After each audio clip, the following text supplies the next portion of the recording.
studio. Oh, but we're not staying that late. It's supposed to be Sunday. If you have a note. I think it's Sunday. All right. If it is, then never mind.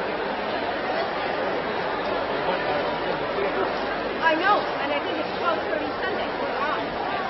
Oh, okay. Well, that's one that should be clear. Here. Sunday, October 8th, 11:30 a.m. Okay. Yeah, That's too late. We're already on the way. All right. Oh, sorry. I thought there was something wrong with me. You might be able to Everybody's on the way up.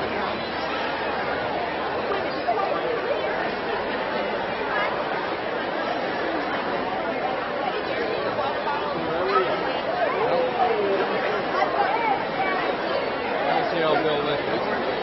See how long we're in there. At some point,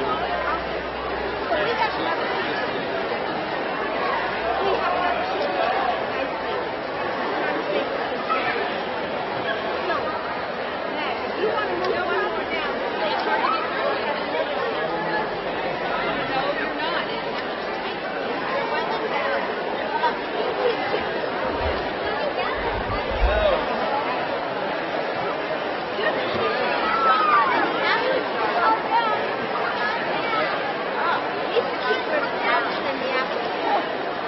No, I think it's time to share.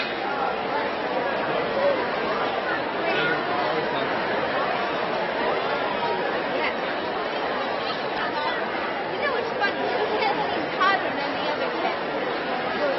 The other cat really changed the way they are.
Back here interested in a salad, we got an extra one.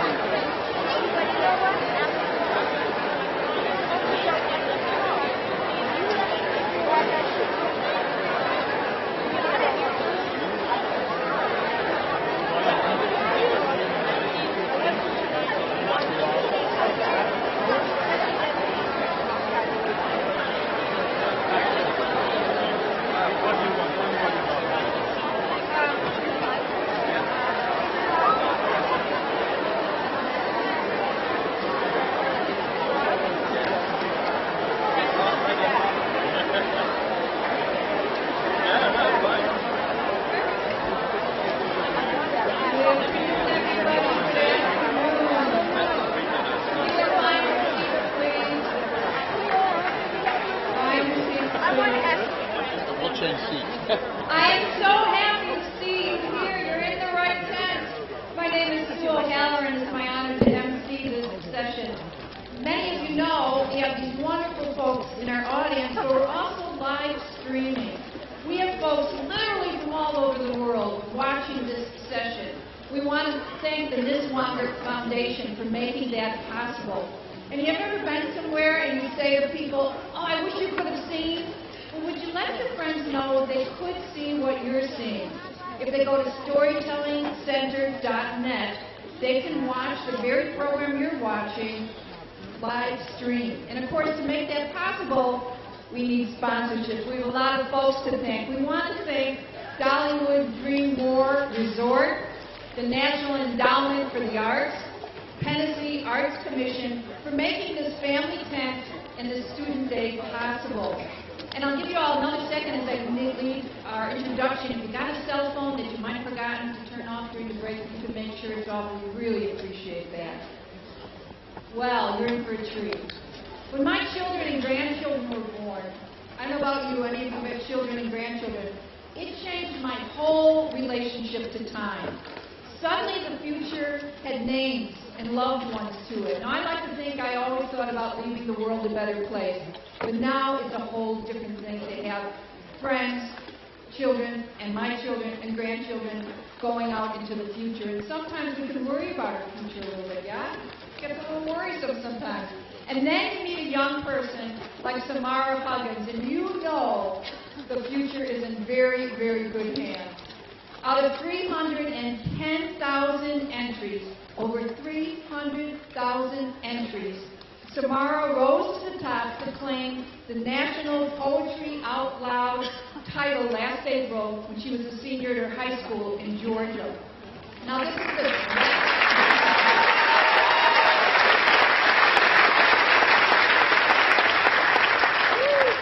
the 12th year that the National Endowment for the Arts, the U.S. state agencies, and the Poetry Foundation have teamed up to encourage our young people to love, get to know great poetry by memorizing it and reciting it. And now this is the 4th year we've had the Poetry Out Loud champion here at the National Festival.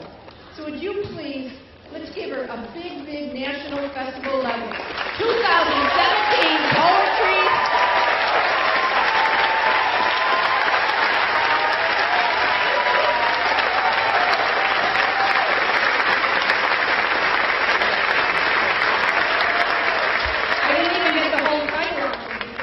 Right away. The 2017 Poetry Out Loud National Champion, Samara Higgins.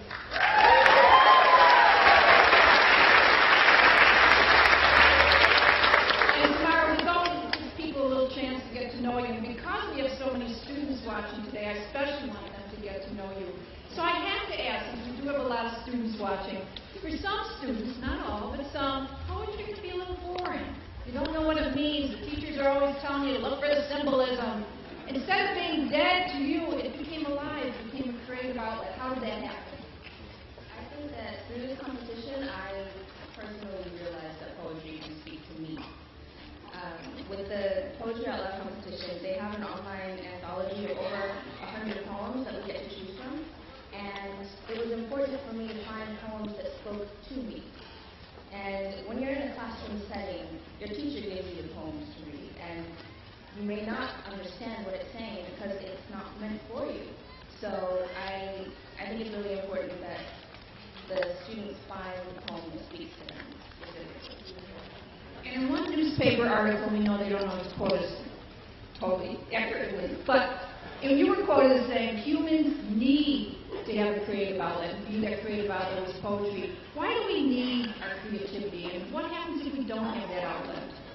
I think that without a creative outlet, we can hold our emotions in and we can suppress our own individuality. And it's important for us to know who we are apart from the world and apart from society. And we have to share that with each other.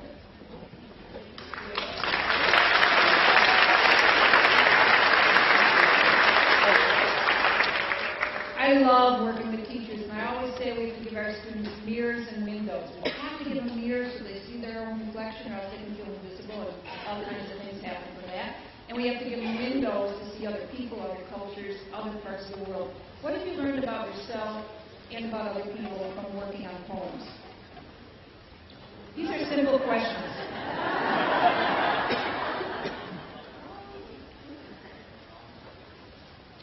Can I talk about how the Poetry Out Loud competition changed me, perhaps? Okay.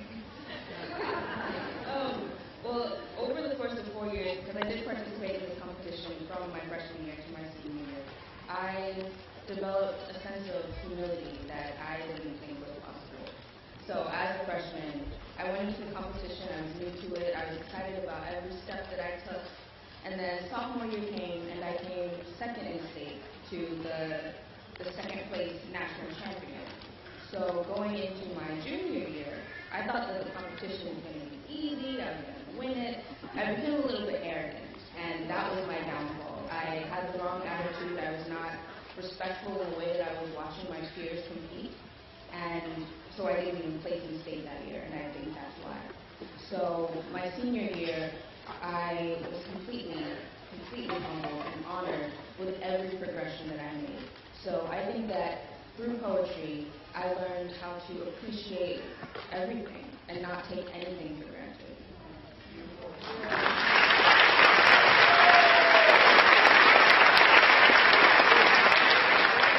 I do want to point out, especially to our students who are watching, when they hear you, you did not come at this at your highest. You really got better and better by practicing. So I want to ask you a little bit about your presentation preparation.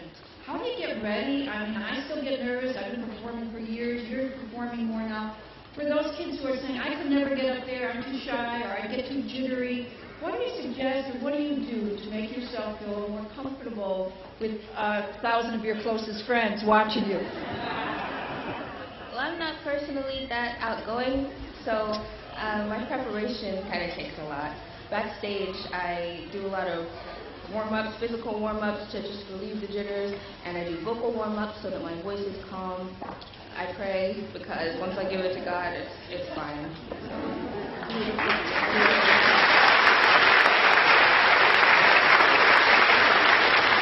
And now you are at Pratt Institute in New York, studying English literature, which that makes sense, but also fashion design. So here's a little out-of-the-box question, but how do you find the poetry in fashion?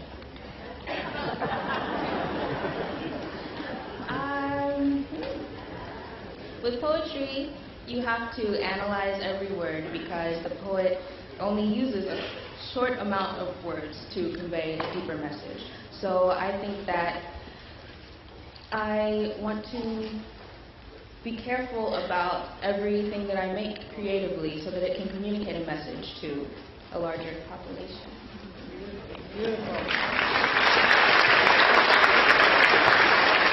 And of course, people get to be this brilliant and wonderful with a lot of support. We all have to think of all the children as our children and give them that support. And today we have Samara's mother here. I would like her to stand up in a moment, and also one of her teachers. So would you please say a thank you to her mom, Michelle Huggins, and to Miss Jessica Bonham, the teacher. Stand up, you two.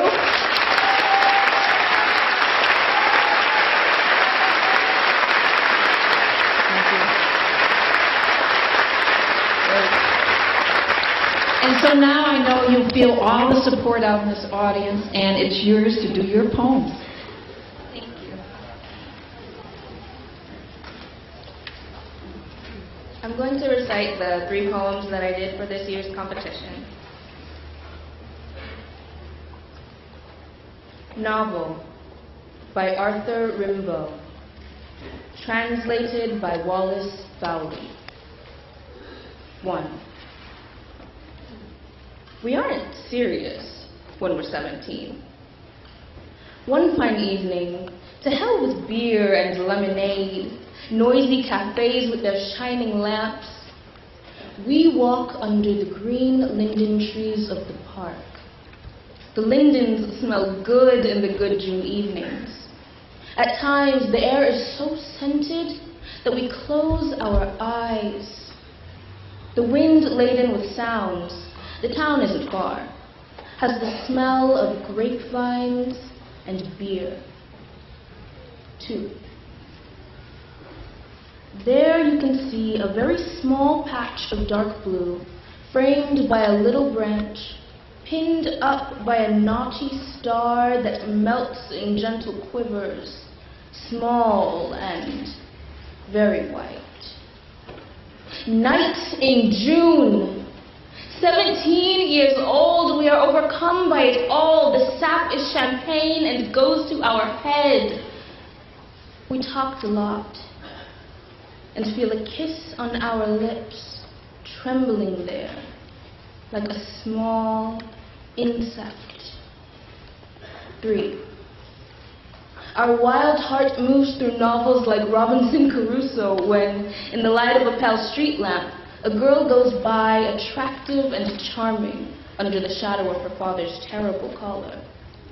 and as she finds you incredibly naive, while clicking her little boots, she turns abruptly and in a lively way, then cavatinas die on your lips. 4. You're in love. Occupied until the month of August, you are in love. Your sonnets make her laugh. All your friends go off. You are ridiculous. Then one evening, the girl you worship deigned to write to you. That evening, you return to the bright cafe. You ask for beer or lemonade. We're not serious when we're 17 and when we have green linden trees in the park.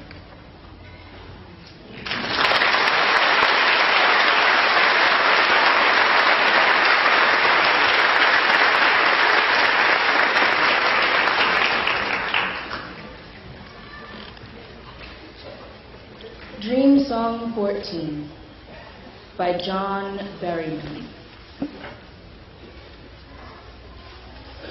Life, friends, is boring. We must not say so. After all, the sky flashes, the great sea yearns, we ourselves flash and yearn, and moreover, my mother told me as a boy repeatedly, ever to confess you're bored means you have no inner resources. I conclude now, I have no inner resources because I am heavy bored. Peoples bore me. Literature bores me, especially great literature. Henry bores me with his plights and gripes as bad as Achilles, who loves people and valiant art, which bores me. And the tranquil hills and gin look like a drag. And somehow a dog has taken itself and its tail considerably away into mountains or sea or sky, leaving behind me. Wag.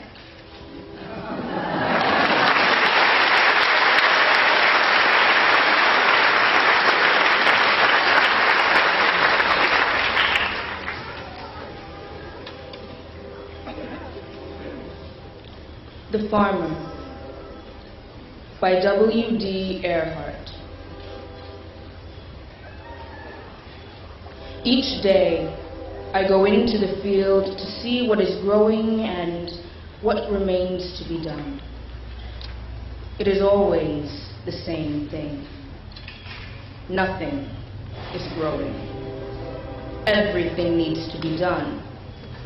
Plow, harrow, disc, water, pray till my bones ache and hands rub blood raw with honest labor. All that grows is the slow, intransigent intensity of need. I have sown my seed on soil guaranteed by poverty to fail. But I don't complain, except to passers-by who ask me why I work such barren earth.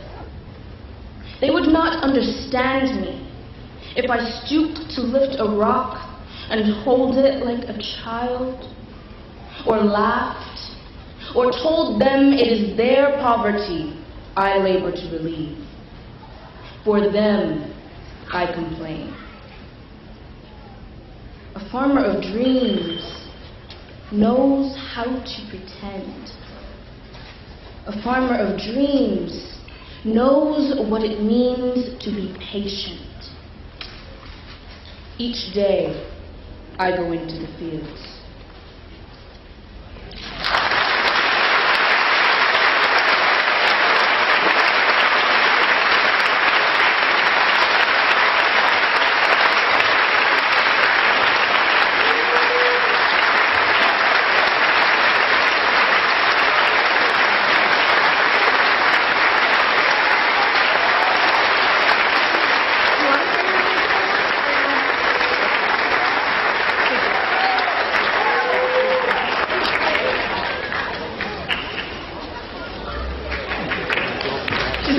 go now. I said, no, stay.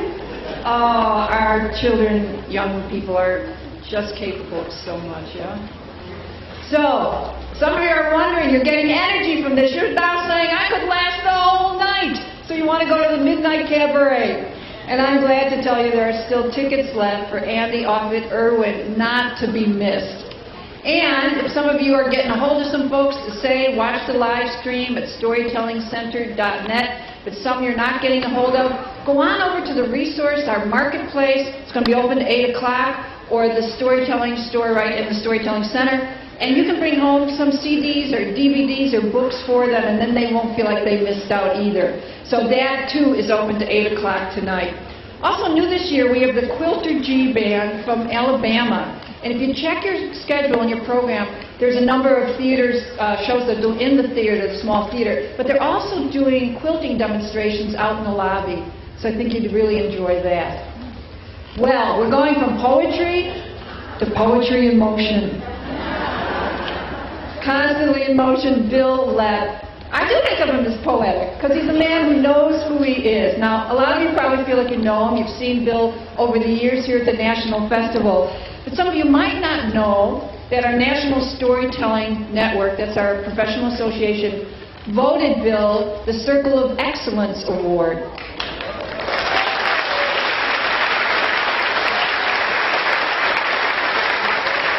So the audiences love him and his peers love him because he is excellent at pulling our legs, excellent at getting us to think, and excellent at finding the humor in everyday life. So he's so excellent that I hope you will take some of his CDs home, and if you haven't seen his award-winning children's book, get that for our Christmas or holiday present for somebody. It's just that wonderful. So from the Comedy Central stage, the Smithsonian Folklife Festival Arena, and now to the National Storytelling Festival stage, please welcome the ever-in-fashion Bil Lepp.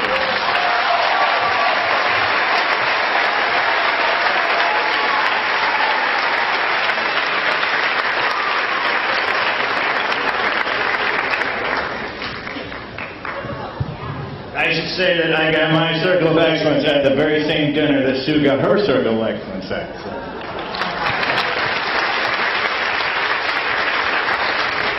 I had the distinct pleasure this year of actually emceeing the West Virginia Poetry Out Loud Championship there in the great state of West Virginia. And I know that Samara beat 310 other thousand kids. The next 800 that tied for second were all the kids from West Virginia. But no, it's an amazing, amazing program. I have not been introduced to it before, and if you're like me, I mean, I'm a public speaker, right? This is what I do. I stand up in front of people and talk. And when somebody says, hey, do you want to come to the Poetry Out Loud Recitation Contest? You think, well, they're paying me, so yeah. But I have to say, when I went on Saturday, I work the Sunday show, I went on Saturday, I'll just go, I'll just listen to some of these poems, just kind of get a feel for it, and I'll slip out. I couldn't leave. Kid after kid got up, told poem after poem. It's fantastic. It was just absolutely one of the most wonderful things I've ever seen in my life. I encourage all of you, if you haven't supported it, for whatever. And let me just say this. We're in a theater at the West Virginia, we're at the West Virginia Culture Center. It's about a 400-seat theater. These kids come on stage, it's totally dark in the theater. And again, it's the Poetry Recitation Contest. So it doesn't carry the same sort of excitement as, say, World Series or Super Bowl. And so not everyone knows, like, the etiquette. So when people do clap, it's, almost as enthusiastic as a golf clap. And it's ridiculously scary for these kids because they come out on stage, the whole theater's dark. I mean, there's 400 people in there, but it's dark, and half of the people in the theater are their competitors, so they're not necessarily the warmest audience. And then the only people you can see at the West Virginia contest is about 3/4 of the way back. There's a board, C-clamped to a row of chairs. Behind that board is 4 reading lights, and illuminated by those 4 reading lights are the 4 really mean-looking poetry judges. And the only time you see them I mean, you can see their ghostly faces glowing, but then when they pick up their pen to make some sort of note about you, that's all these kids can see while they're telling these poems, and they're just fantastic. They're courageous, they're strong, they get up there and they do an excellent job. You guys know what spoken arts are like, so let me encourage you guys, because it doesn't matter what the administration is, the first thing anybody ever wants to cut is the arts. They think it's not important. Go out, support the NEA, support the NEA, keep this thing going.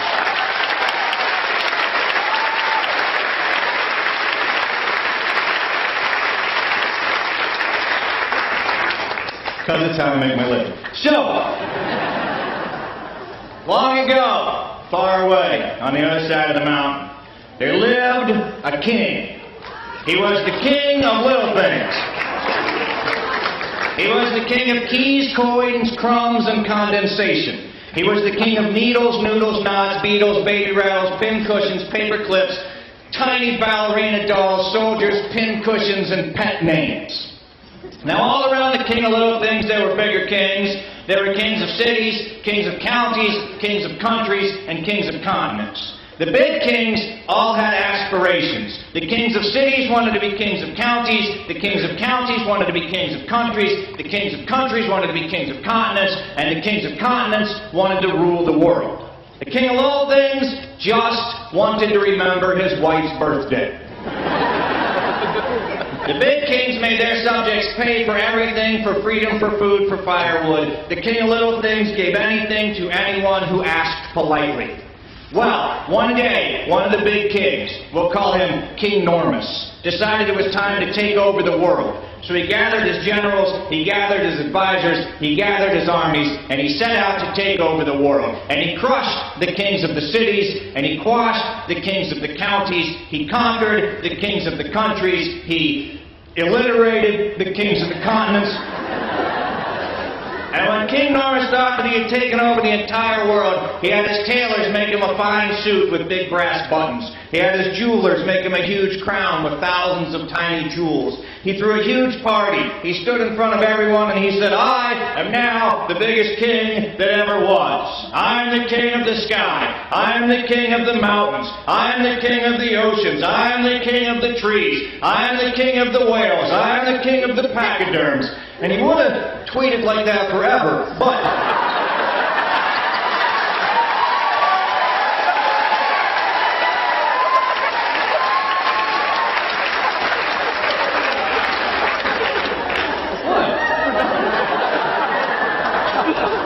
a servant raised a tremulous hand in the back of the room, and he said, "Excuse me, my enormous sire. You are indeed the king of the sky and the king of the pachyderms, but I am afraid that there is one king whom you've overlooked in your quest to conquer the world." And King Normous said, "Who, which, what king have I overlooked in my quest to conquer the world?" And the servant said, "Sir, you've overlooked his minuscule majesty, the king of little things."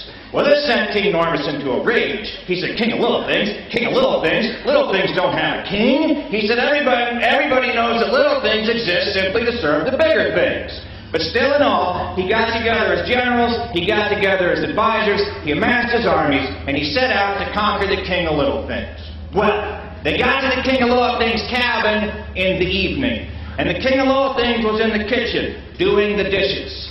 Because he knew, as David Holt says, well, one, that the little things matter the most, but also, as David Holt says, that no man has ever been willingly shot in the back while doing the dishes.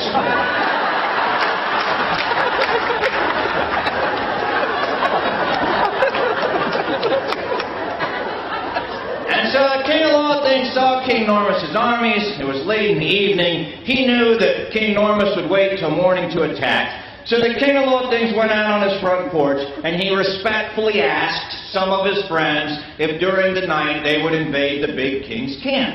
And in the morning, the big king's soldiers couldn't attack, because chiggers and ticks and mosquitoes had gotten under their armor. Athletes' foot fungus had crawled down their boots and in between their toes. They itched so bad they couldn't attack. There were worms in the meat. There were weevils in the wheat. There were flies in the fruit. Termites had eaten away the spear shafts. They'd eaten away the arrow shafts. They'd eaten away the cannon wheels. They'd eaten away the catapults. So King Normous requisitioned new equipment. Arrows with steel shafts, spears with steel shafts, steel wheels on the cannon, a steel catapult. So the King of Little Things respectfully asked his friend Rust if he would ride his friend Goo into the Big King's camp. And when the Big King's soldiers awoke, once again they couldn't attack. Rust had eaten through their armor. It had eaten away the arrow shafts. It had frozen the axles on the cannons. The catapults were now about as dangerous as a cantaloupe.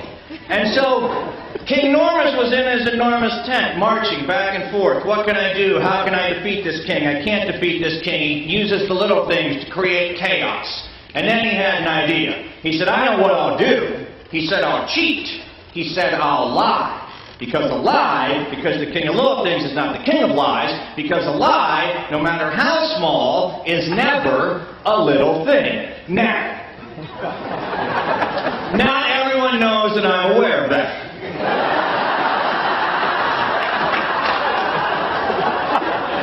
And he said, send a soldier with a flag of truce. Tell him to go get the King of Little Things to come to this tent. When he gets here, tell him we'll discuss the situation of the siege. But when he gets here, we'll capture him and we'll throw him in the dungeon. Well, they sent the soldier, and he went and got the King of Little Things. And the King of Little Things came with him. He knew what was happening, but he wasn't worried because he knew that his servants would come to his rescue if need be. And as soon as the King of Little Things walked into King Normous's tent, all of the little things in the tent recognized their king. The coins rolled out of King Normous's coffers and bowed down before the King of Little Things. The jewels jumped out of King Normous's crowns. The fillings fell out of his teeth. The buttons jumped off of his coat. His suspenders surrendered. His belt broke. And his pants fell down.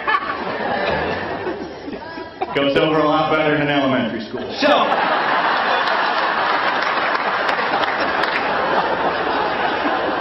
So there stood King Normous, trying to hold up both his pants and his pride in front of the King of Little Things. And he was so upset, he said, take him to the dungeon, throw him in the dungeon. But when they got to the dungeon, well, all of the little things recognized their king. The keys refused to unlock the locks. The nails jumped out of the dungeon doors, bowed down before the King of Little Things. King Normous said, put him in a cave, put him in a cave, put a rock. Put a big rock in front of the cave. No food, no water till he surrenders his kingdom. Well, the King of Little Things went to the cave, and life wasn't entirely unpleasant in the cave. The ants brought him crumbs, and the birds brought him seeds. The bees brought him honey, and little drops of water dripped down through the mountain and dripped into his mouth. But after a while, well, he started to miss his queen, he started to miss his cabin, he got a little bit bored. And so the King of Little Things sent word with the ants and the birds and the bees, asking the little things everywhere to do him a favor. And the ants carried the words like crumbs, and the bees painted the words on the flowers, and the birds dropped the words like the sky from the rain, like the sky, and the birds dropped the words like rain from the sky. That's why I didn't win the poetry contest. And all over the world, little things began to happen. Strings unstrung, hangers unhung, tables toppled, chairs folded, easels eased away, quilts quivered, quills quit, bread broke, cookies crumbled, ticks and tocks left their clocks, everything, everywhere quit working. And everybody knew that it was King Normous's fault. And they demanded that the King of Little Things be set free. Well, King Normous could see that he was beat, so he surrendered his crown, and he loaded some of his enormous possessions into his enormous wagon, including his enormous wife. She was very tall, and off they rode.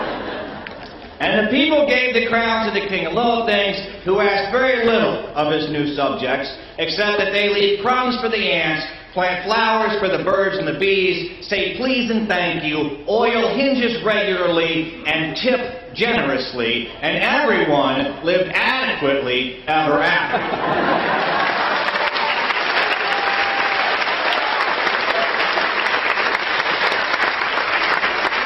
Except King Normous, who can never find his wallet, or his comb, or his pocket watch. And maybe even he will someday come to learn that it's the little things that matter the most.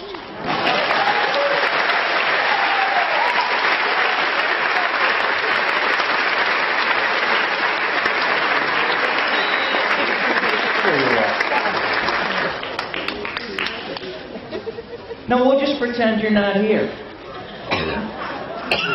Ready? All right. Gets hard now. I went to a little school called $50 Elementary School in the booming metropolis of $50 West Virginia. And when I say $50 was a little town, I mean we had two streets. One was called Main Street, and the other one, I'm pretty sure, was called, no, that ain't Main Street.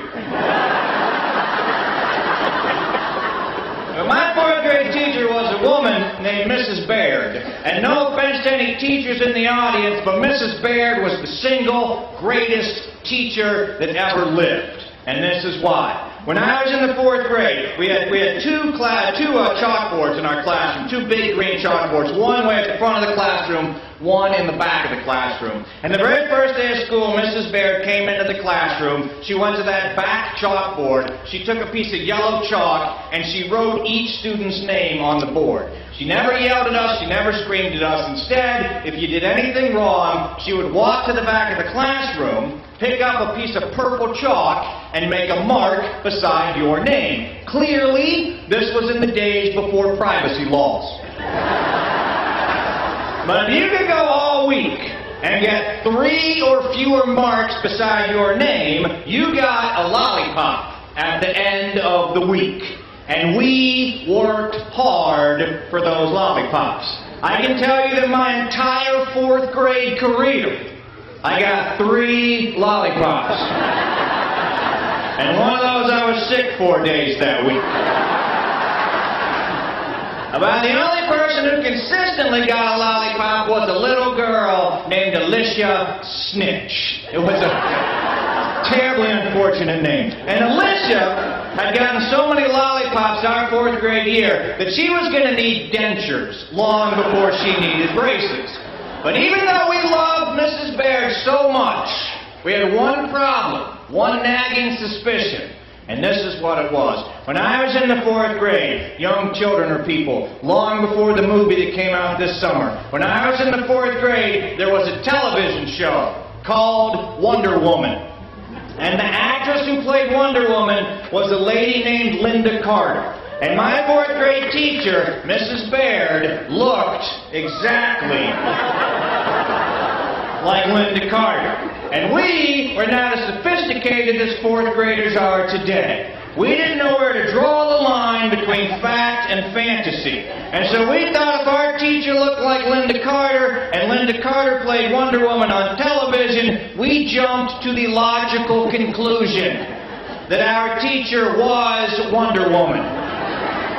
And we decided it was our responsibility to force her to reveal herself as Wonder Woman. Now, we knew we couldn't just go up and ask her, right? We couldn't just walk up and be like, excuse me, Mrs. Baird, are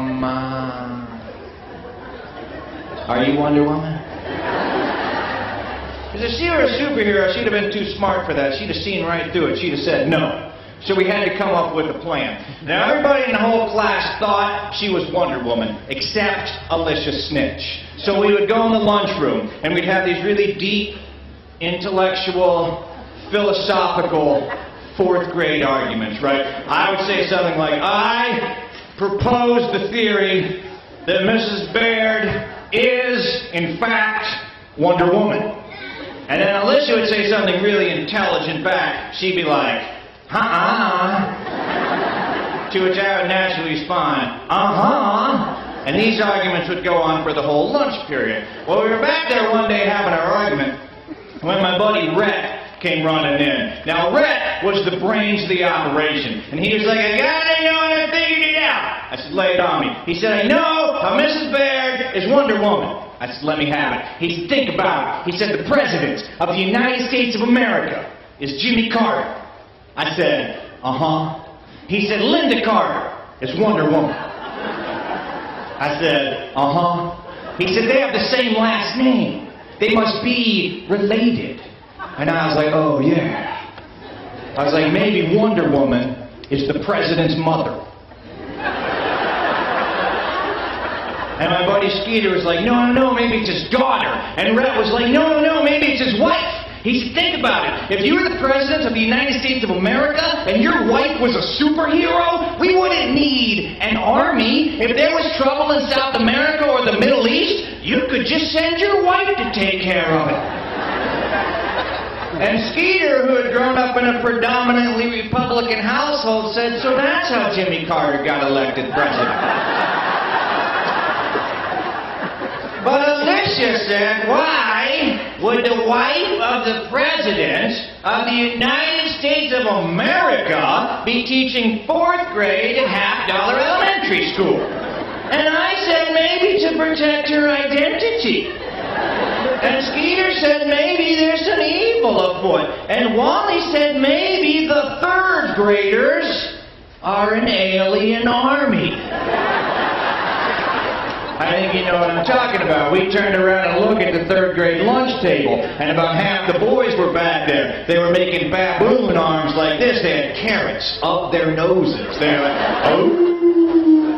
And we were like, yeah. And so we decided that what we were going to have to do is one of us was going to have to put ourselves in great peril.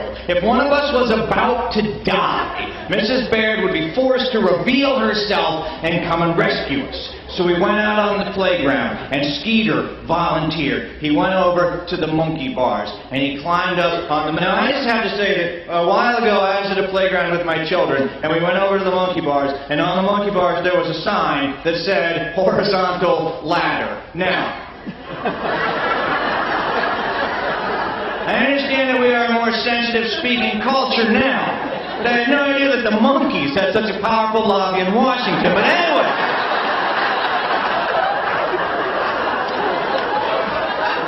Skeeter went over to the monkey bars, and he climbed up on the monkey bars, and he climbed like halfway across, and then he let go with one arm.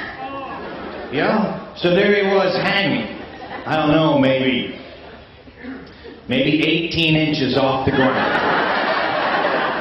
If he had fallen from that height, he could have twisted his ankle or skinned his knee. Mortal peril. And we all started yelling, help! Help! Help! Now, Mrs. Baird had turned around to talk to another teacher. Now, in the television show, I haven't seen the movie, so I don't know what happens in the movie. But in the television show, Wonder Woman didn't dress like Wonder Woman all day long. She had a secret identity, like Peter Parker as Spider-Man and Bruce Wayne as Batman. She was Diana Prince, mild-mannered ambassador for the United States of America. So during non-crisis time, which is how we figured she and the president had met in the first place, but so during non-crisis time, she just wore normal ambassador clothing. She'd have on like a blouse and a skirt. And when she needed to become Wonder Woman, what she would do is she would throw her arms down like this, and then she would spin around in circles.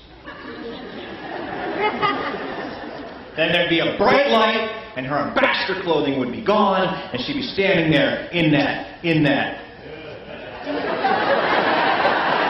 Yeah, you know what Wonder Woman wears, right? It's like a modest, or it wasn't a TV show, it's like a modest, one-piece, red, white, and blue bathing suit. That's what it looks like.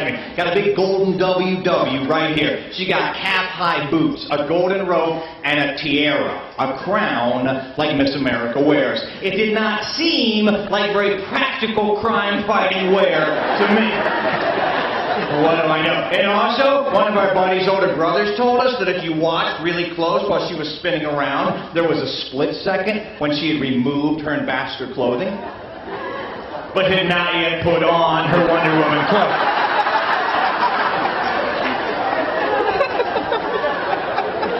It's not really germane to the story, but some people find it interesting. So, Skeeter was hanging there, and we were screaming, help! Help! Help! And Mrs. Baird, who had turned around and talked to another teacher, went like this. And we went, ooh. And she started to spin around like this. And we were like, ah! And she got about this far around, and she looked and she saw Skeeter, and she said, well, Lordy, Skeeter, just let go.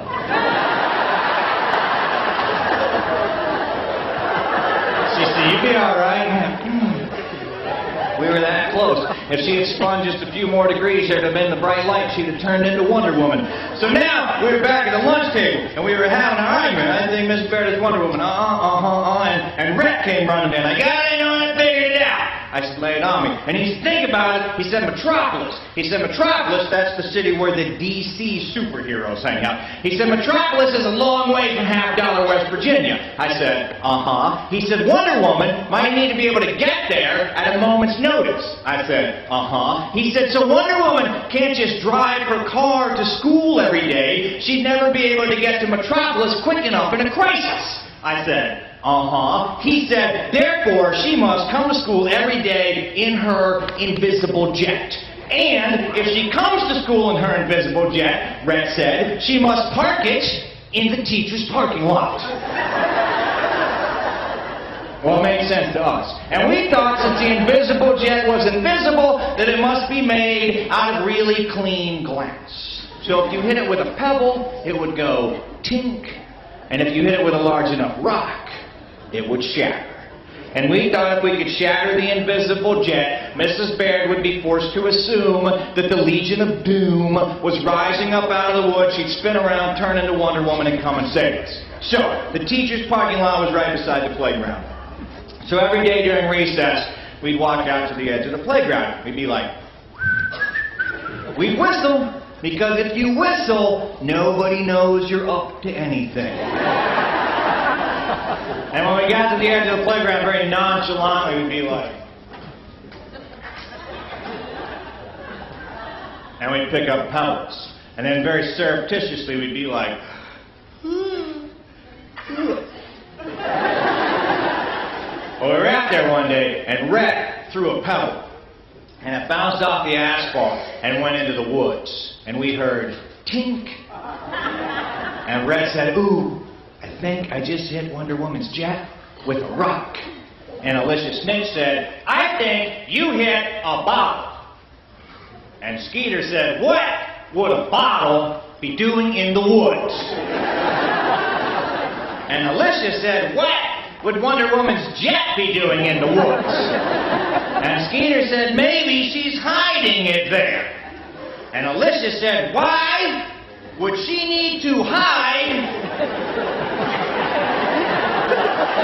an invisible jet? Well, we were having this conversation over here, unbeknownst to us, Rhett had found a rock about the size and shape of an English muffin.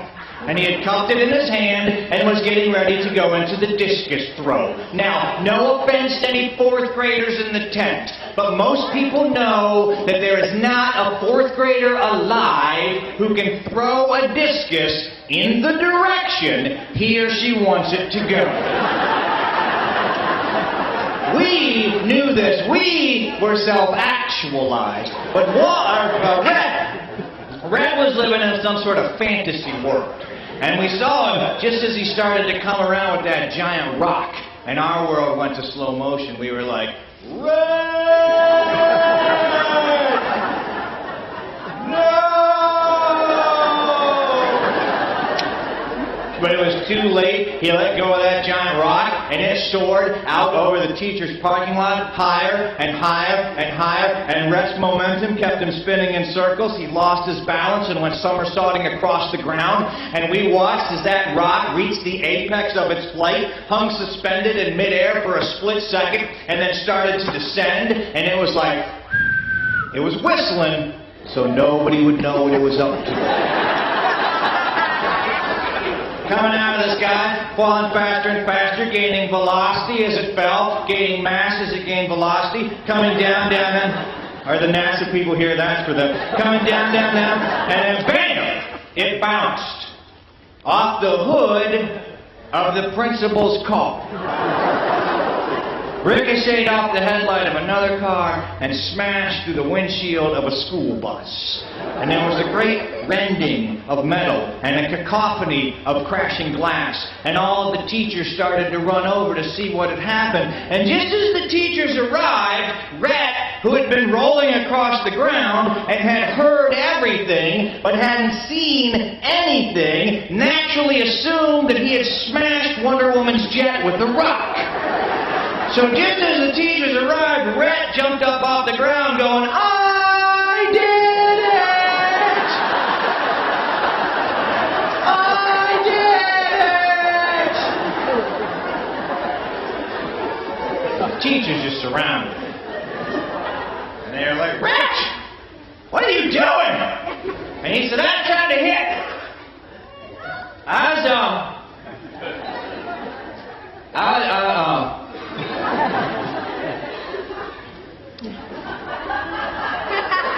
was trying to hit Wonder Woman's jet with a rock. Well, fortunately, they had not yet abandoned the school psychologist, so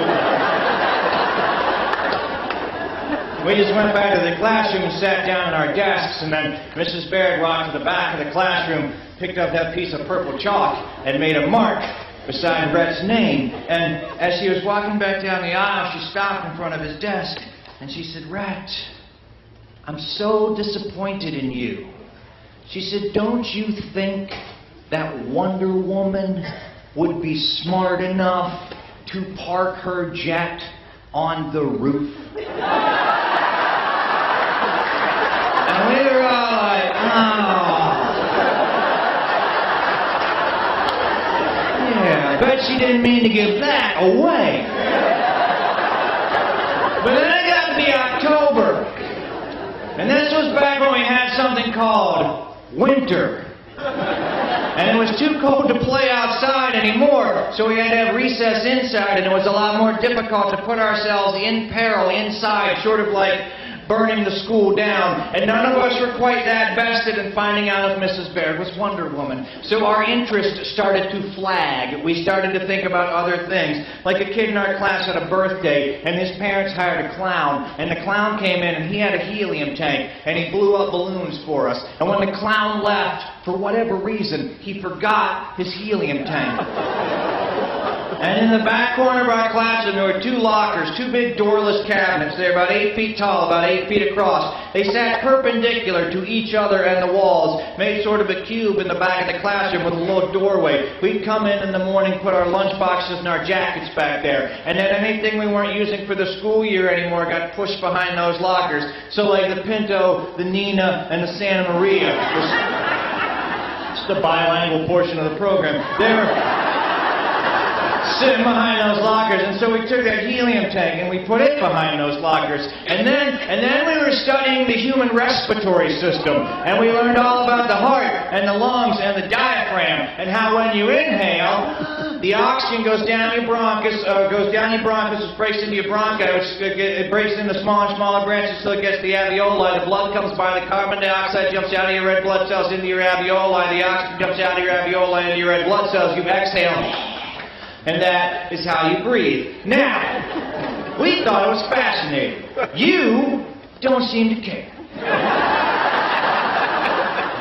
And then it was almost Halloween. And on Halloween, all the students, we were going to get to wear our costumes to school. And we were going to trick or treat from classroom to classroom. And we were going to have a contest. Who had the funniest costume? Who had the scariest costume? Who had the best overall costume? But again, this was the 1970s. So we weren't all going to win.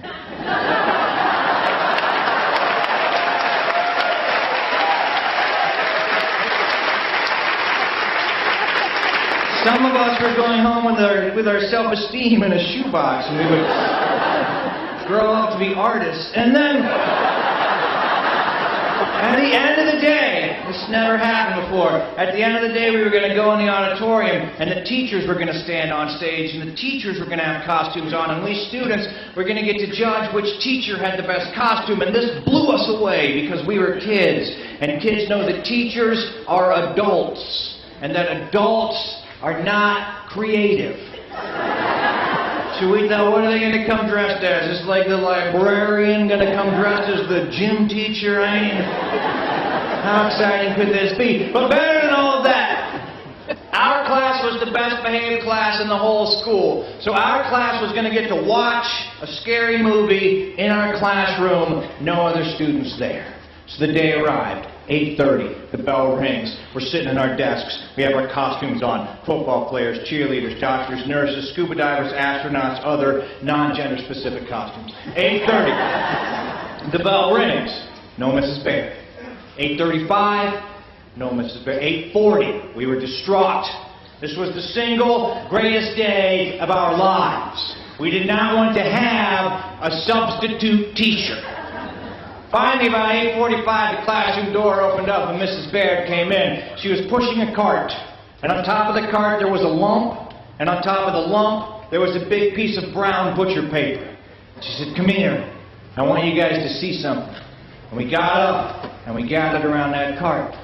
And she said, "You guys have done such a good job studying the human respiratory system that I have a surprise for you." And we were thinking, cupcakes. She grabbed that piece of paper and she pulled it off that cart. And underneath that piece of paper was a complete set of raw cow lungs. She said, "I want you to see how lungs inflate and deflate." And she reached under that cart and pulled out a spool of about 50 yards of surgical tubing. She cut off like a 12-inch straw, stuck it down into those lungs, took a deep breath. She said, "Remember, only blow, don't suck."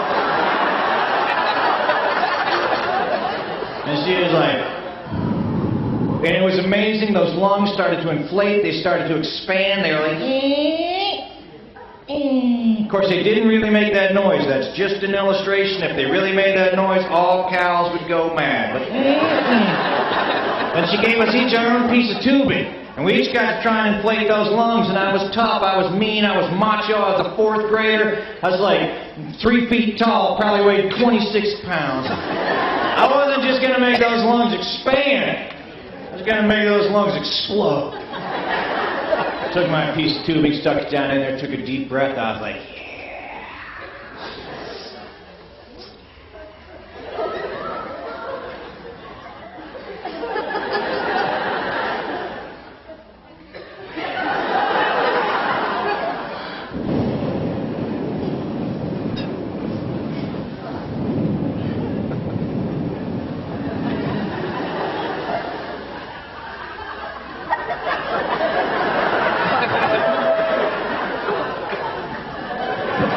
And those lungs are like, it's really not the most creative part of the story.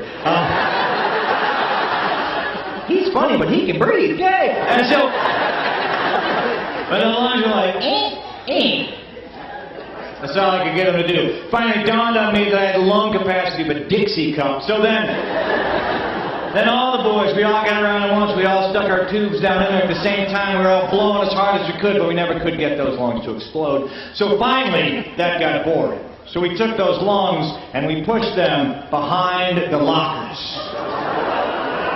with the rest of the detritus from the school year. And we got ready to watch our scary movie. And the movie was The Blob. And young people younger than me, The Blob is it was old when I was in the 4th grade. If you ask your adults about it, don't call it a movie. That will confuse them. Call it a picture show. They don't know what you're talking about. But what happens in The Blob is a meteorite crashes into Phoenixville, Pennsylvania. It crashes in half. Inside there's a blob. It's about the size of a volleyball. Looks like it's made out of red jello. It's just kind of going and it can roll like half a mile an hour. And yet it is able to chase down healthy adult human beings, running as fast as they can. And what happens is the blob gets on you. And when it gets on you, it just consumes you. And the more people it eats, the bigger it gets. And I know what you're thinking, young people who haven't seen the movie. You're thinking, well, duh, it's a ball. Just run uphill or shut the door. No. There's this one scene, there's a lady in a bathtub, but it's 1958, so there are a lot of bubbles. And she's in the bathtub, and she's like, oh, this is so relaxing. And the blob rolls up to the bathroom door, and we're like, she's cool, you know, door's shut. And then the blob just kind of goes, and it starts to ooze under the door, and we're like, lady, watch out, you know. And she's like, this is just what I needed after a long week at school with those horrible children. And the blob's creeping across the wall, like, hey, watch out. She's like, this then the blob creeping up the side of the tower. We're like, and boom, bang, she's gone. It was horrifying, it was awful, and the more people the blob ate, the bigger it got, and if you were too scared to watch the movie, you could go and sit behind the lockers. But it was dark behind those lockers. And there was a complete set of raw cow lungs behind those lockers. Who knew when the ghost of that cow wasn't going to come looking for those lungs, you know, like, moo? The only person too scared to watch the movie but brave enough to sit behind the lockers was Alicia Snitch. The rest of us were out there, and pretty soon the blob's as big as a beach ball, and then it's the size of a Volkswagen, and then it's like half the size of this tent, and they've called in the police, the state police, the National Guard, the Army, the Air Force. They're shooting pistols, rifles, rocket launchers, flamethrowers, mortars. Nothing will stop the blob. And it's this gelatinous alien material against this actor named Steve McQueen. And we don't know which one's smarter. And then the blob decides to move on to the other side of town, and the people on the first side of town don't have the decency to pick up the phone and call the people on the other side of town and just be like, hey, thought you might like to know, the blob is coming. So everybody on that side of town, they're unaware. They're sitting in a movie theater. So now we're watching a movie about people watching a movie. And about this time, I could see something out of my peripheral vision. Something out of the corner of my eye was bothering me. But it wasn't nearly as fascinating as the movie. So I was watching the movie, and in the movie theater, the blob starts coming out of the projector room. Those little rectangular windows in the back of the theater. It oozes out of the projector room, plops into the balcony, sucks up a couple of people, goes off the balcony into the main part of the theater. Pandemonium breaks out. People are running and screaming. They're going out all the exits at once. But by this time, the blob is so big, it can go out all the exits at once, sucking people back in left and right. It was horrifying. It was terrifying. But I was tough. I was mean. I was macho. There was no way I was going to scream. And then all of a sudden, Red was sitting next to me. All of a sudden, Red's like, "Wah!" And I was so embarrassed for him. I was so embarrassed that I had to look. When I looked, I was like, and when I looked, Red was pointing. He wasn't pointing at the movie screen. He was pointing at the lockers. And above the lockers, in our very own classroom, a great red, two-orbed, hissing, pulsating, expanding blob was rising up from behind the lockers. It had a long, bloody tentacle coming forth from behind it. The blob was in our classroom. I was not macho anymore. I was like, Mommy! I was running for the door, picking up smaller kids, throwing them at the blob. Eat him! Eat her! Leave me alone! But the blob beat us to the door. We couldn't get around it. And Mrs. Barrett was standing there saying, calm down, we'll take care of this. And then we heard a scream, a long, loud, shrill, piercing scream. It came from behind the lockers. We had forgotten about Alicia Snitch. She was back there where the blob had come from. And as we turned to look, we saw Alicia rise up from behind the lockers, levitating, entwined in that long, bloody tentacle coming forth from the blob, her very life force being sucked out of her as the blob grew larger and larger. And Mrs. Baird said, don't panic, I'll take care of this. And she grabbed the front of her dress and she ripped it open.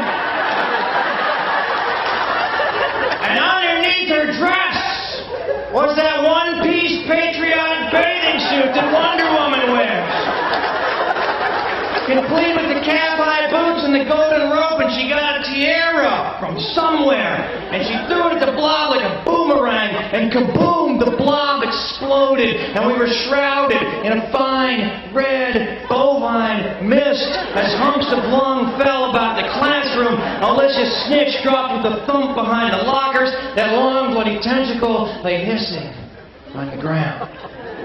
And then we followed Mrs. Baird, nay, we followed Wonder Woman behind the lockers. And Wonder Woman picked up Alicia Snitch, unwound her from that long, bloody tentacle, and we could see where Alicia, in her deep and secret need to know whether or not Mrs. Baird was Wonder Woman, had taken that remaining surgical tubing and had shoved one end deep down into those cow lungs, and she'd taken the other end and stuck it on that old helium tank that that clown had left. She turned that helium tank up all the way to create that giant long blob balloon to come and attack our classroom. And then Wonder Woman carried Alicia and put her in her desk. And then Wonder Woman walked to the back of the classroom, picked up that piece of purple chalk, and made a mark beside Alicia's name.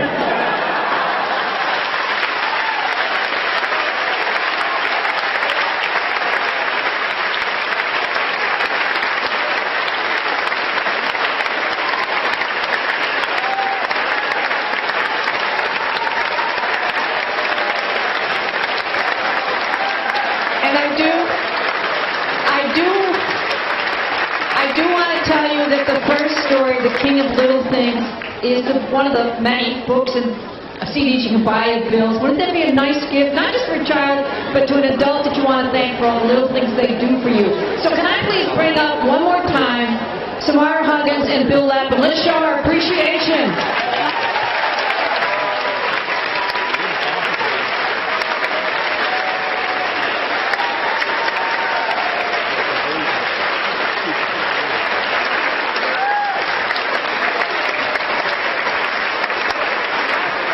If you take a break and use your cell phone, please remember to turn it off when you come back into a tent. And you're welcome to save a seat next to you, but no coats or anything across many seats. Take a break and come on back. We got Ed Stein.